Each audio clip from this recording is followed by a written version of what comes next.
எல்லாருக்கும் வணக்கம். இன்றைக்கி நம்ம எங்கே வந்திருக்கோனாக்கா ஸ்ரீ கோட்டி லிங்கேஸ்வரா கோயிலை பற்றி தாங்க பார்க்க போகிறோம். இந்த கோயில் எங்கே இருக்குனாக்கா நம்ம கர்நாடகா தாங்க இருக்குது. கோலார் டிஸ்ட்ரிக் காமசந்திரா அப்படின்னு சொல்கிற ஒரு கிராமத்தில் தான் இருக்குது. நீங்கள் ட்ரெயினில் வந்தீங்கன்னாக்கா பங்கார்பேட்டை அப்படின்ற ஒரு ஸ்டாப்பில் இறங்கினீங்கன்னா அங்கேருந்து உங்களுக்கு ஷேர் ஆட்டோ கிடைக்கும். இந்த லிங்கங்க இப்போ நீங்கள் பார்த்துட்ருக்கீங்களே, இந்த லிங்கத்தெல்லாம் வர பக்தருங்க அவங்கவுங்க வசதிக்கு ஏற்ற மாதிரி எப்படி வேணுமோ அவங்க கையால் அவங்களே இதெல்லாத்தையும் பிரதிஷ்டை பண்ண லிங்கம் தான் இதெல்லாம். இந்த குட்டி குட்டி லிங்கம் இதுக்கு வச்சுருக்காங்க பார்த்தீங்களா, பூவெல்லாம் கோயிலுக்காரங்களே இதுக்கு எல்லா லிங்கத்துங்களுக்கும் அப்பப்போ ஏதாவது விசேஷ நாளுங்க அது இதுன்னு வந்தாக்கா அவங்களே பூ வச்சு எல்லா லிங்கத்துக்கும் ஒரு வில்பத்திர இலை வச்சு பூஜை பண்ணுவாங்க. அதே மாதிரி அவங்கவுங்க பிரதிஷ்டை பண்ண லிங்கத்துக்கு அவங்க பர்டிகுலராக செப்பரேட்டாக பூஜையும் இங்கே பண்ணிக்கிறாங்க. என்ட்ரன்ஸ்லேயே நீங்கள் உள்ளே போனோடனே பிரம்மா விஷ்ணு மகேஸ்வரா அவங்கள தாங்க தரிசனம் பண்ணுறேன். இப்போ பார்க்குறீங்களே, இவர் தான் மூலவர் ஸ்ரீ மஞ்சுநாத சாமி. அதாவது இந்த கோட்டி லிங்கேஸ்வரா கோடி லிங்கத்தில் முதன்மையான லிங்கம் உள்ளதாங்க இருக்கார். கல்யாணம் ஆகாத தம்பதிங்களும் குழந்தை இல்லாத தம்பதிங்களும் தாலி கயிறும் தொட்டிலும் கட்டினா இங்கே அவங்களோட பிரார்த்தனை பலிக்கும் சொல்லி நம்பப்படுது. மூலவர் தரிசனம் பண்ணிட்டு வெளியே வந்த உடனே சாமி பாதம் ப்ளஸ் கோயில் கொடிமரம் எவ்வளோ அழகாக இருக்குது பாருங்கள் பார்க்குறதுக்கே. சிவனை பார்த்ததுக்கப்புறம் அடுத்தது பெருமாள் தரிசனம் பண்ணலாம். அதான் அன்னபூர்ணேஸ்வரி இங்கே தரிசனம் பண்ணலாம். ஸ்டார்டிங்கில் ஐயப்ப சாமி, அன்னபூர்ணி, ஸ்ரீ ராகவேந்திர சாமி 3 பேரும் ஒரே சன்னிதியில் இருக்காங்க. இப்படியே உள்ளே போனீங்கன்னாக்கா ஒரு பெரிய பிள்ளையார ஒருத்தரை தரிசனம் பண்ணலாம். அப்படியே இன்னும் முன்னே போனீங்கன்னாக்கா சந்தோஷ மாதா இவங்களையும் அப்படியே தரிசனம் பண்ணலாம். அப்படியே முன்னே போனீங்கன்னாக்கா பாண்டுரங்கர், பஞ்சமுக விநாயகர், ஸ்ரீராம் வாசவி கன்னிகா பரமேஸ்வரி சஹஸ்ரலிங்கங்க. இது பாருங்கள், ஒரு லிங்கத்தில் எவ்வளோ லிங்கம் இருக்குது.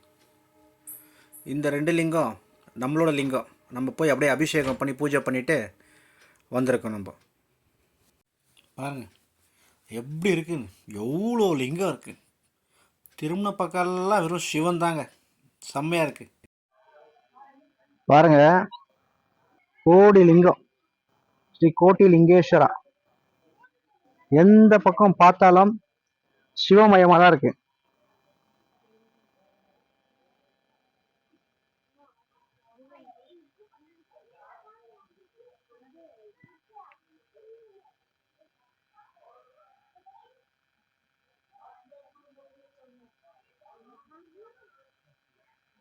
தொண்ணூறு லட்சம் லிங்கம் இருக்குங்க இது வரைக்கும்.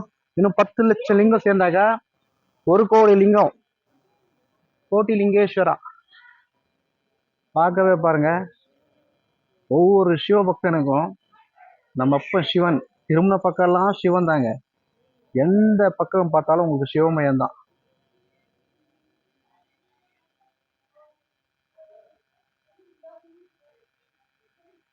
பாருங்க,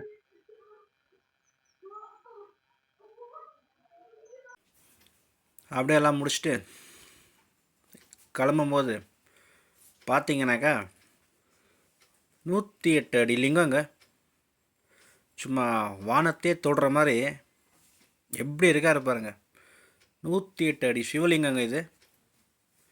இவ்வளோ பெரிய லிங்கம் யாரெல்லாம் பார்த்துருக்கீங்களோ கமெண்ட் பண்ணுங்கள், இவ்வளோ பெரிய லிங்கத்தை நான் பார்த்துருக்கேன் அப்படின்னு சொல்லிட்டு.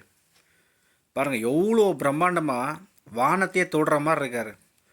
108 அடி சிவபெருமான் செம்ம பிரம்மாண்டமாக இருக்கார். அதுக்கு எதிர்க்க அதே மாதிரி நந்தி பகவானும் அவரை அண்ணாந்து பார்த்துட்ருக்கார். பாருங்கள் எப்படி இருக்குது பாருங்கள். அது முடிச்சுட்டு அப்படியே நீங்கள் பக்கத்து ரோக்கு போனீங்கன்னாக்கா அதே மாதிரி இன்னொரு பெரிய லிங்கம் பாருங்கள் எவ்வளோ பிரம்மாண்டமாக இருக்கார். அதே மாதிரி இன்னொரு நந்தி பாருங்கள், 2 கால் அழகாக மடித்து எவ்வளோ சூப்பராக இருக்கார் பாருங்கள் நம்ம நந்தி பகவான். இந்த யானைங்க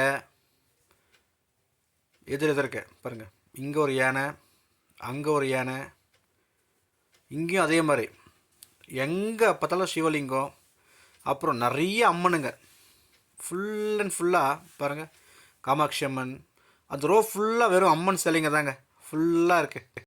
என் பையன் பாருங்கள் ஃபுல்லு சிவபக்தியில் அப்படியே கும்பிட்டுட்ருக்கான்.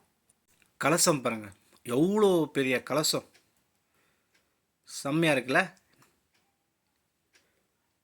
பாருங்கள். அம்மன் சிலைங்க அங்கங்கே ஃபுல் அண்ட் ஃபுல்லாங்க சூப்பராக இருக்குது.